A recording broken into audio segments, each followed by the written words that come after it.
They thought I was a penniless old man. Then I showed up to take my company back. Sign the papers, Ben. Your father-in-law doesn't have the brains to understand what a corporate restructuring means anyway.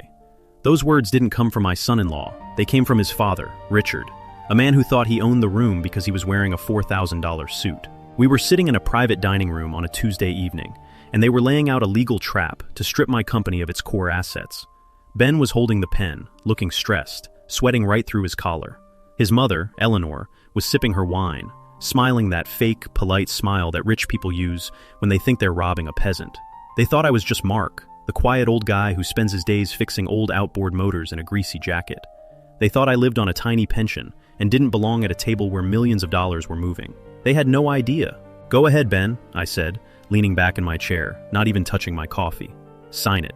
But before you do, you should probably know that the man you think you're buying out doesn't exist. And the board of directors you're trying to bypass, they don't answer to some firm in Chicago. They answer to me. The pen froze. Ben looked up, his face turning completely pale. His father laughed, a loud, ugly sound that made the waiter stop in his tracks. Mark, don't embarrass yourself, Richard sneered, waving his hand like he was shooing a fly. You're an old mechanic from a dying town. You don't even know what a shell company is. Let the professionals handle the business. I didn't laugh. I didn't even raise my voice. I just reached into my pocket and pulled out a plain white envelope. I didn't slam it down. I just slid it across the white tablecloth until it bumped against Richard's expensive wine glass. Open it, Richard, I said quietly. Let's see who the professional is. The silence that hit the room was instant. Let's get one thing straight. The thing about having real money is that nobody believes you have it if you don't show it off. And I love that. For 30 years, I have owned Vance Logistics. We handle shipping, freight, and supply chains across 10 states. We employ over 3,000 people. Last year, our net profit was around sum of $60 million. $60 million. But if you saw me on a morning, watering my patch of land in an old flannel shirt and work boots, you'd think I was waiting for a social security check. My daughter, Anna, is the only person who knows the full scale of it. She inherited her mother's brilliant mind and, unfortunately, her habit of falling for men who think they have something to prove. When she brought Ben home 3 years ago, I shook his hand and realized within 2 minutes that the kid was incredibly smart, but he was carrying a massive weight on his shoulders. He was desperate to prove to the world, and especially to his arrogant family, that he was a success. I liked Ben, though. He had drive. He didn't mind getting his hands dirty when we talked about the logistics networks. So, I did something I had never done in my entire career. I used a blind headhunting firm to recruit my own son-in-law. He went through 5 rounds of brutal interviews with a corporate board that he thought was independent. He won the job on pure merit. For 14 months, Ben has been the chief executive officer of Vance Logistics. He thought he was working for a mysterious group of international investors. He had absolutely no clue that every single paycheck he signed was funded by the old man who watches football on his couch in a faded t-shirt. And everything was running perfectly. Ben was expanding our routes, cutting waste, and proving he was worth every penny of his salary. Until his parents came into town. Richard and Eleanor had lost their own family business a decade ago due to bad investments and pure arrogance. When they found out their son was running a multi-million-dollar shipping empire, they didn't see a proud moment for their child. They saw a payday. They convinced Ben that the absentee owner of Vance Logistics was a weak, nameless corporate entity that could be easily squeezed. Richard spent months digging into old corporate filings, trying to find a loophole to force a hostile restructuring that would hand 30% of the company's shares directly to his own private holding firm. And tonight was supposed to be the trap. They invited me to this dinner under the guise of a family gathering, but the moment the main course arrived, Richard pulled out the legal documents.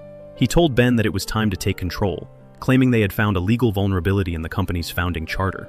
He told Ben that I, as Anna's father, should just sign a waiver to protect our family interests so the big bad investors wouldn't crush us. They thought I was the weak link. They thought I was the clueless old man they could use to legitimize their fraud. Richard's hands shook slightly as he tore open my white envelope. He pulled out the papers inside.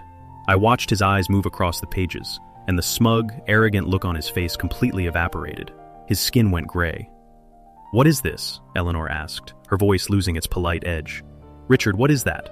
"Those are the original bank wire records from 1995, I said, looking directly at Richard. "The ones showing exactly how you tried to steal the government shipping contracts from my first warehouse when we were both starting out. You remember that, don't you, Richard? You tried to forge my signature to divert $3 million into your personal account. You thought you wiped the digital trail clean 30 years ago." Ben dropped the pen. It rolled across the table, staining the pristine cloth with black ink. "Dad?" What is he talking about? Richard couldn't look his son in the eye. He was staring at the documents like they were a ghost. This is old news. It's irrelevant. This has nothing to do with the current corporate structure of Vance Logistics. It has everything to do with it, I replied, leaning forward, resting my forearms on the table. You told your son that Vance Logistics was built on a stolen patent from your family. You told him that I was a fraud who ruined your life. You lied to him for his entire life to cover up the fact that you were a thief who got caught and banned from the logistics sector. Ben turned to his father, his eyes wide with a mixture of shock and pure horror. You told me we were righting a wrong, Dad. You told me this company belonged to our family legacy. You said Mark was just an uneducated mechanic who got lucky? Ben, listen to me, Richard stammered, reaching out to grab his son's arm. I was protecting our future. We needed this. You're the chief executive. You have the signing power to approve the asset transfer tonight. We can still close this deal before anyone notices. He doesn't have the power to sign anything, Richard, I said, my voice cutting through the panic like a razor. Because the ultimate authority of Vance Logistics doesn't belong to the CEO. It belongs to the sole owner of the voting stock. 100% of that stock is sitting in a private trust, and I am the trustee. Eleanor gasped, her wine glass dropping from her hand and shattering against her plate. Red wine pooled across the table, looking like a crime scene. Ben stood up so fast his chair screeched against the hardwood floor. He looked at his father, then at his mother, and finally at me. The confusion on his face was heartbreaking, but beneath it, I could see his analytical brain working, putting the pieces together. The headhunting firm, Ben whispered, his voice cracking. The final interview in Chicago. The board members who never let me meet the chairman. It was you. It was all you. It was me, Ben, I said, keeping my tone steady and human. I saw how hard you worked. I saw how much you loved my daughter. I wanted to give you a real shot to build something massive without my shadow hanging over you. You earned that chair, Ben. Every single bit of it. Your work over the last 14 months has been flawless.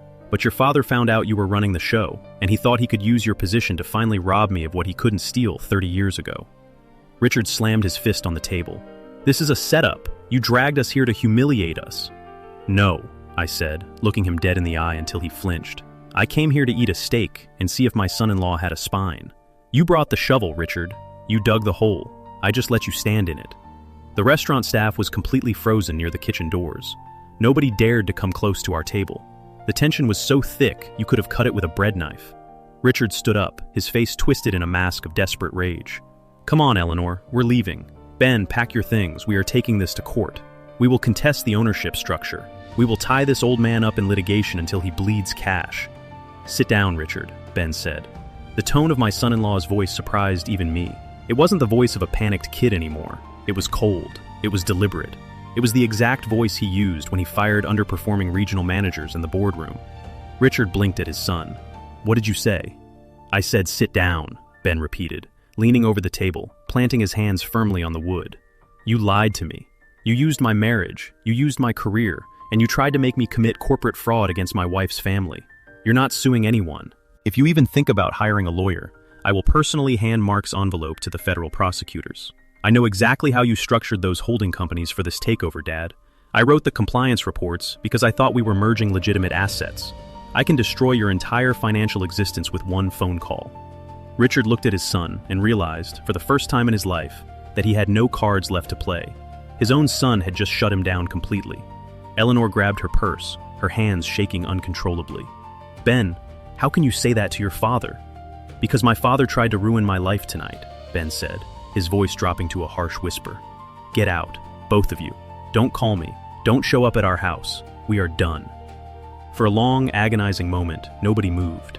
Then, Richard turned around without saying another word and walked out of the private dining room. Eleanor hurried behind him, her heels clicking rapidly against the floor until the heavy glass doors of the restaurant swung shut behind them. The silence returned, but this time, it was different. It was the kind of silence that comes after a violent storm finally passes. Ben stood there for a minute, staring at the door, his shoulders shaking slightly. He took a deep breath, ran a hand over his face, and then slowly sat back down in his chair. He looked completely drained, stripped of all the corporate armor he had spent years building. I'm sorry, Mark, he said, looking down at his hands. I had no idea. I swear to you, if I had known what he was planning. I know you didn't know, Ben, I interrupted gently. If I thought for 1 second you were part of this, we wouldn't be sitting in a restaurant. We'd be sitting in a room with 12 lawyers and federal agents. The fact that you stood up to him just now? That's why you're still the chief executive of my company. That's why you're going to keep running it. Ben looked up, a faint glimmer of relief in his eyes, though he still looked exhausted. You still trust me? After all of this? I trust the man who just chose his integrity over a thief, I said. On Monday morning, you and I are going to sit down in my kitchen. No suits, no boardrooms. Just two men talking honestly about the future of Vance Logistics. I will show you the entire operation, from the top down. No more secrets. But right now, we have a steak dinner that's getting cold, and I am starving. The waiter, sensing the shift in the room, practically sprinted over to our table with a fresh bottle of water and clean napkins. Can I get you gentlemen anything else? Bring us 2 of those chocolate desserts, I told him with a smile, and a pot of hot coffee, the real stuff. We ate our dinner in a much more relaxed silence. We didn't talk about contracts, or money, or the past. We talked about sports, about the engine I was rebuilding in my garage, and about how Anna always forgets to turn off the kitchen lights when she leaves the house. By the time we walked out into the cool night air, the heavy weight that had been hanging over Ben's shoulders for months seemed to have completely vanished.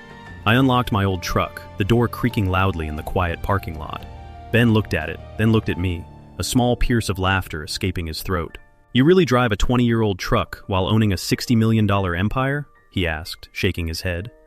The engine runs perfectly, Ben. Why would I waste money on a shiny piece of metal just to impress people I don't even like? I smiled, climbing into the driver's seat. Get some sleep. You've got a company to run on Monday. As I drove home through the quiet streets, my phone buzzed in the cup holder. It was a text from Anna.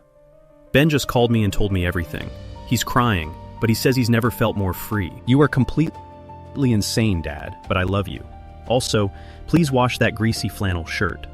I laughed out loud in the empty cabin of the truck, typing back a quick response. The flannel shirt is the secret to our success. Tell Ben to wear one on Monday. I pulled into my driveway, turned off the ignition, and sat there for a second, looking at my modest house. The kitchen light was on, throwing a warm yellow glow onto the tomato plants in my front yard. Richard thought he could use a piece of paper to take what I spent a lifetime building. He thought a fancy suit and a loud voice made him powerful. But real power doesn't need to shout. Real power sits quietly in an old truck, waters its garden, and waits for the greedy to trip over their own feet. I smiled, grabbed my keys, and walked inside. I was finally home.